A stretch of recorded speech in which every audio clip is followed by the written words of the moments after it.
मुंगेर में नए आपराधिक कानून में ई साक्ष्य की जानकारी को लेकर पुलिस पदाधिकारियों के लिए एक दिवसीय ई साक्ष्य ऐप का प्रशिक्षण आयोजित किया गया, जिसमें मुंगेर प्रमंडल के 4 जिले जमुई, लखीसराय, मुंगेर और शेखपुरा के 55 वर्ष तक के एएसआई से लेकर एएसपी स्तर के पुलिस पदाधिकारियों ने भाग लिया।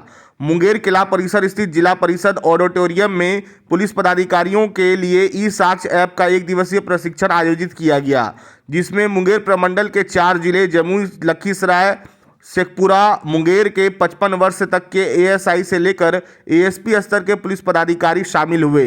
मुंगेर प्रक्षेत्र के डीआईजी राकेश कुमार ने प्रशिक्षण सत्र का उद्घाटन करते हुए नए आपराधिक कानून के तहत ई साक्ष्य ऐप की जानकारी को जरूरी बताया। 2 सत्र में आयोजित प्रशिक्षण में प्रथम सत्र में पटना से आए प्रशिक्षक सुमित कुमार और पंकज कुमार ने घटनास्थल पर वीडियोग्राफी और गवाहों का बयान ई साक्ष्य ऐप पर अपलोड करने की जानकारी दी। द्वितीय सत्र में पटना से आए प्रशिक्षक धर्मेंद्र कुमार द्वारा प्रशिक्षण दिया गया। वहीं प्रशिक्षण के पश्चात 25 अंकों की परीक्षा आयोजित की गई, जिनका अंक सेवा पुस्तिका में दर्ज किया जाएगा। उद्घाटन समारोह को संबोधित करते हुए डीआईजी ने कहा कि नए अपराधी कानून के तहत ई साक्ष्य ऐप की जानकारी बहुत जरूरी है। जैसा कि आप सभी जानते हैं कि पिछले वर्ष जब ये नए कानून लागू हुए तो उसमें बहुत सारे प्रावधान थे। इसमें सबसे महत्वपूर्ण प्रावधान ये था कि जो अब हम लोग साक्ष्य संग्रहित करेंगे उसको डिजिटल रूप से हम लोगों को संरक्षित रखना है। और इसी वजह से जो ई साक्ष्य की बात आप लोग सुन रहे हैं, ई साक्ष्य ऐप है, इसी वजह से वो ऐप डेवलप किया गया, वो लाया गया। आप सभी जानते हैं कि सभी पदाधिकारियों को जो अनुसंधानक हैं और 55 वर्ष की आयु तक के उन सभी को मोबाइल और लैपटॉप परचेज करवाया जा रहा है। आप लोगों में से अधिकांश लोगों ने परचेज कर भी लिया है, आज बहुत सारे लोग लेके भी आए हैं। तो जो आज का जो प्रशिक्षण है वो इन्हीं सब चीज़ों पर फोकस है। इसमें आप लोगों को ई साक्ष्य ऐप है, उसको कैसे प्रयोग करना है उसके बारे में बताया जाएगा। उसमें कैसे वीडियो अपलोड करना है उसके बारे में बताया जाएगा। CCTNS से कैसे उसका लिंक है उसके बारे में आप लोगों को जानकारी दी जाएगी। ICGS क्या है उसके बारे में बताया जाएगा।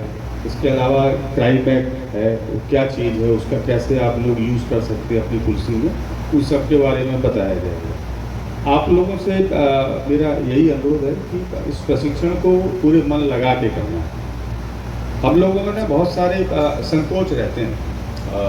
अधिकांशतः ऐसे लोग, ऐसे पदाधिकारी जो वर्ष 2009 बैच तक थे, वो इसलिए कि उसके पहले कंप्यूटर जैसी चीज़ें थी नहीं तो हम लोगों ने पढ़ी नहीं। जब कोई चीज़ थी नहीं और उतनी उपयोग में नहीं थी तो नहीं पढ़ी, स्वाभाविक बात है। लेकिन आप लोग खुद सोचिए, जब आप लोग सेवा में आए तो सेवा में आने के पहले आप लोग ना तो वेपन के बारे में जानते थे, ना परेड के बारे में जानते थे, ना फायरिंग के बारे में जानते थे, ना लॉ के बारे में उतना जानते थे, लेकिन आप लोगों ने सब सीखा।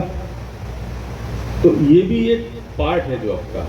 जब ये एक नई चीज़ आई है, ये भी हम लोगों को सीखना है और बहुत आसान चीज़ है, बहुत आसान चीज़ है। मेरा मानना ये है कि जिस आदमी ने इतनी मेहनत करके इस नौकरी को अर्जित कर लिया, उसने एग्ज़ाम निकाला, भले चाहे वो सिपाही का एग्ज़ाम निकाला, मामूली बात है, उसके लिए बहुत फिजिकल करना पड़ता है, परीक्षा देनी पड़ती है। सब इंस्पेक्टर के लिए फिजिकल देना पड़ता है, परीक्षा देनी पड़ती है।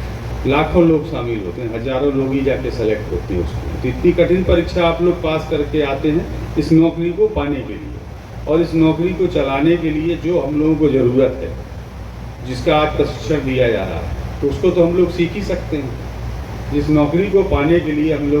लेकिन ऐसा नहीं कि आप यहाँ से 100% उसमें मास्टर होके जाएंगे। आप किसी से भी सीखिए। आज की तारीख में हम लोग जो जवान हैं उनको बहुत अच्छा जानकारी है।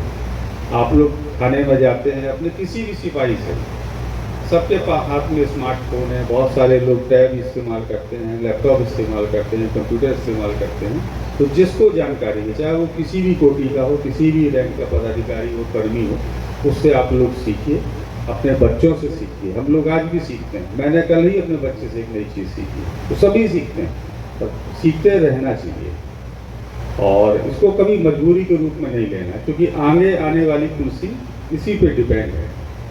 अगर ये नहीं आप लोग कर पाएंगे तो बहुत मुश्किल होगा फील्ड में नौकरी करना, बहुत मुश्किल, संभव नहीं हो पाएगा अगले 1 साल के अंदर। इसलिए इसको सीख लेना है। इसमें बहुत आसान है।